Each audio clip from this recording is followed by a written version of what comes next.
말씀이 이스라엘이 마땅히 살아야 하는 삶의 모습을 말씀한다면 13절 말씀은 이스라엘 백성들이 실제로 살아가고 있는 삶의 모습이라고 할 수 있습니다. 묵은 땅이라고 하는 그냥 버려두었던 방치했던 땅인데 이 땅을 기경하라고 하는 말씀은 너희가 길들여진 암소처럼 하나님께서 그 암소들을 사용해서 그 땅을 기경하고 그 땅을 통해서 하나님이 거두시고자 하는 것이 공의와 인애라고 했습니다. 그런데 공의와 인애를 행하는 것이 아니라 오히려 기브온이라고 하는 그 참담한 죄악을 반복해서 계속해서 짓고 있기 때문에 그것에 대한 결국 결말이 망한다라고 하는 것으로 지금 말씀합니다. 이스라엘의 삶은 온통 악과 죄, 거짓으로 가득했습니다. 그럼에도 그들이 그러한 삶을 반복한 것은 13절 말씀처럼 자신들의 힘과 자신들의 용사라고 하는 군사력을 믿었기 때문입니다. 오히려 힘이라고 하는 능력이라고 하는 것이 오히려 하나님께로 가까이 나오지 못하게 했고 그것이 이스라엘을 넘어뜨리는 올무가 되어버립니다. 이스라엘만이 아니라 우리 또한 그렇죠. 내가 믿고 또 내가 의지하는 그것이 오히려 하나님 앞에 걸림돌이 될 때가 참 많습니다. 오히려 약하면 쉽게 하나님께 나올 거예요. 부족하다고 연약하다고 느끼면 오히려 하나님을 잡으려고 하나님을 의지하려고 할 텐데 나에게 있는 힘이나 능력이 오히려 하나님께로 가는 방해가 될 수 있다는 점을 기억해야만 합니다. 하나님께서는 이스라엘이 쓰임받는 암소이기를 원하셨고 쓰임받는 것은 공의와 인애로 나타났어야 함에도 정작 그들은 자신의 힘을 의지해서 악과 죄를 거짓으로 일관해버렸습니다. 이에 대한 세 가지를 하나님이 말씀하시는데 이에 따른 징계 또는 재앙입니다. 첫째는 백성들 가운데 전쟁이 일어나서 난리가 날 것이라는 거죠. 기본의 죄로 말미암아 전쟁 아닌 전쟁이 일어났어요. 내부적인 전쟁이죠. 이스라엘 지파들이 베냐민을 없애버리겠다. 사실 그것도 우스운 이야기입니다.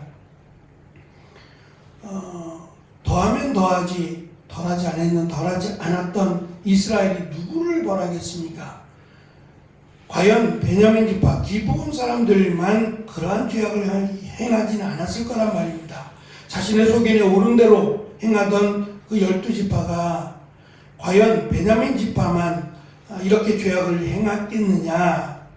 우리가 사사기를 통해서 살펴본 대로 또 사사기를 통해서 알 수 있는 것은 나머지 지파들은 그럼 거룩하게 하나님 앞에 섰느냐? 그렇지 않았죠. 그랬다면 애통해하는 마음으로 또는 그들을 없애겠다라고 하는 그러한 마음보다는 오히려 하나님의 공의가 또 하나님의 인애가 그 자리에 있어야만 했습니다. 어쨌든 그 기본의 죄악으로 전쟁이 일어난 것처럼 지금 하나님을 외면하고 또 하나님의 말씀을 거역한 고집스러운 암소가 되어버려서 하나님은 그들을 향해서 전쟁을 일으킬 것이다 라고 말씀합니다. 두 번째, 그들이 의지하던 요새라고 하는 산성들이 무너져 버릴 것이다 라고 말씀합니다. 요새가 우상이 되어버린 거죠. 마찬가지로 예수님께서도 좀 그들의 하나님의 축복이라고 여겼던 그 헤롯의 성전이라고 하는 것이 무너질 것이다 라고 말씀하셨어요. 오히려 그것이 하나님의 은혜를 막았고 오히려 기도의 장소가 강도의 소굴이 되어버렸어요. 그렇다면 하나님께서 그것을 제거해 버리신다라고 하는 말씀입니다. 14절은 이날에 임할 재앙을 살만이 행한 일에 비유합니다. 여기서 살만은 아수르의 왕이었던 살만에셀을 가리킬 겁니다. 하지만 이어지는 베다벨에서 일어난 일은 성경에 기록이 없어요.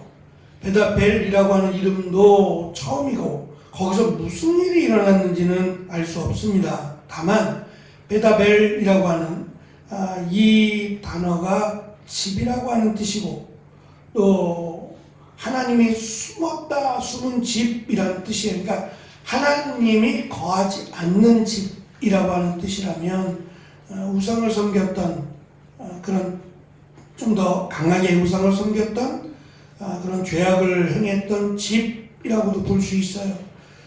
그곳에서 일어난 사건을 기억하라는 거죠. 살만에셀에 의해 든든하고도 견고하던 이스라엘의 요새가 완전히 무너질 것이고 베다벨은 황폐해질 것이며 이스라엘은 멸망할 것이다 라고 선지자는 선포합니다. 그날의 참상이 얼마나 끔찍한지 어머니와 자녀들이 함께 죽을 것이다 라고 말씀합니다. 하지만 이러한 참상이 문제가 아니라 이 참상이 갑작스러운 일이거나 뜻밖의 일도 아니라는 겁니다. 이미 하나님께서 선지자를 통해 계속해서 경고하시고 통보하신 일이다 라고 하는 말씀입니다. 15절 하반절은 이렇게 번역이 됩니다. 이스라엘 왕은 전쟁이 시작되는 새벽녘에 틀림없이 잡혀 죽을 것이다. 세 번째로 이스라엘의 왕이 죽을 것이다 라고 하는 경고의 말씀이에요. 그토록 그들이 원했던 이스라엘 왕이 죽게 될 것이고 더 이상 이스라엘의 왕이 세워지지 못할 것이다 라고 하는 말씀이에요. 이스라엘의 왕은 하나님이셔야 합니다. 그렇다고 하나님이 왕으로 통치하신다는 건 아닙니다. 왕이 되어주시면 감사한데 하나님이 왕이라기보다는 다스린다는 의미에서의 설명이고 왕이 되신다는 표현보다는 사실 그냥 하나님이 되어주신 것이 훨씬 더 은혜입니다.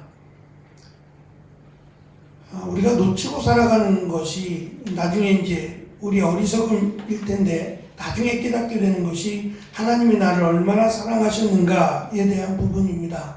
늘 사랑하셨는데 그것을 잊고 살아가는 거죠. 그게 어리석음입니다. 하나님의 사랑을 누리고 하나님의 사랑을 느끼고 그것에 대해서 감사하고 또 그것을 기뻐하게 살아가는 것이 믿음의 삶이어야 돼요. 근데 신앙생활하면서 늘 힘들고 또 왜 하나님 나를 사랑하지 않느냐고 말하고 그러한 애통한 가운데 살아간다면 이건 우리가 알고 있는 하나님과 조금 다르잖아요. 하나님은 사랑이시고 하나님은 우리의 아버지가 되어주신다 라고 약속하셨는데 결국 그 말은 깨닫지 못한다는 말입니다. 하나님의 은혜, 하나님의 사랑, 하나님이 나와 함께 하심을 깨닫지 못한다는 얘기예요. 그것을 깨닫는 방법은 하나님은 살아계시기 때문에 그 살아계신 하나님에 대해서 알아가는 것이 하나님을 아는 거예요. 단편적이지 않습니다. 우리의 삶은 우리 인간의 역사는 단편적이에요. 반복되긴 하지만 그 사람의 역사가 다른 사람의 삶과 똑같다고 말할 수 없어요. 그냥 그 사람의 삶일 뿐입니다. 참고를 할 것이고 그것을 통해서 우리를 돌아보는 데 도움이 되는 것 뿐이에요. 그러나 하나님은 달라요. 하나님은 지금 이 호세아 때나 지금이나 동일하신 하나님이시거든요. 그러면 그때 하나님의 마음과 지금의 하나님의 마음이 다르시겠냐 말이에요. 지금 이렇게 이스라엘을 향해서 경고하시고 망할 것이다 3번에 걸쳐서 하나님이 깨닫게 하시고 돌아오라고 하시는 그 하나님의 자비하심을 지금 이 시대는 다르냐? 그렇지 않을 겁니다. 그렇다면 이 말씀 앞에 우리를 돌아보고 하나님을 의지하고 순종한다면 분명히 하나님이 주시는 은혜가 있을 겁니다. 그러니까 그것을 깨닫지 못함이 어리석은 일이다라는 것을 우리는 호세아서를 통해서 확실하게 배울 수 있습니다. 새벽에 대한 언급은 망하는 날이 해가 뜨기 전, 밝아오기 전이라고 하는 것에서 더 참담함을 지금 강조하고 있고 실제로 마지막 북왕국 왕인 호세아는 아수르가 본격적으로 쳐들어와서 함락시키기 전에 이미 감금되어 버리고 말았습니다.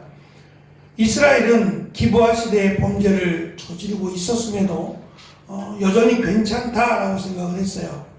뭐 이 정도쯤은이라고 생각했는지 모르지만 오히려 그들은 하나님이 축복하셔서 이렇게 잘 살지 않느냐, 하나님이 복 주셔서 이렇게 군사력으로 강대해지지 않았느냐라고 생각을 했어요. 그리고 더 많은 재물을 드리고 다양한 방법으로 하나님을 기쁘시게 한다고 생각했어요. 그러나 그것은 잘못된 생각이었고, 하나님께서 원하시는 것은 하나님의 방법대로 살아가는 겁니다. 저는 이것이 지혜라고 생각해요. 어쩌면 세상에서 가장 미련한 자가 될 수도 있어요. 세상이 원하는 방식, 세상이 추구하는 것을 따르지 않는다는 것이 세상은 어리석게 봅니다. 그러나 하나님은 몇천 년 전에 하나님이 지금의 하나님이시고, 하나님이 원하시는 것은 동일했어요. 거룩함이고 하나님의 방법대로 살아가는 것이 하나님이 원하시는 겁니다.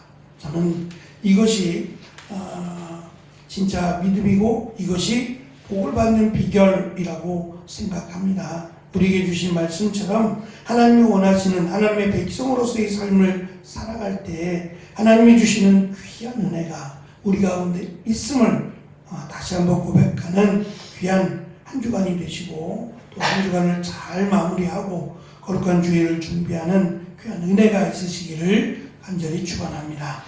기도하겠습니다.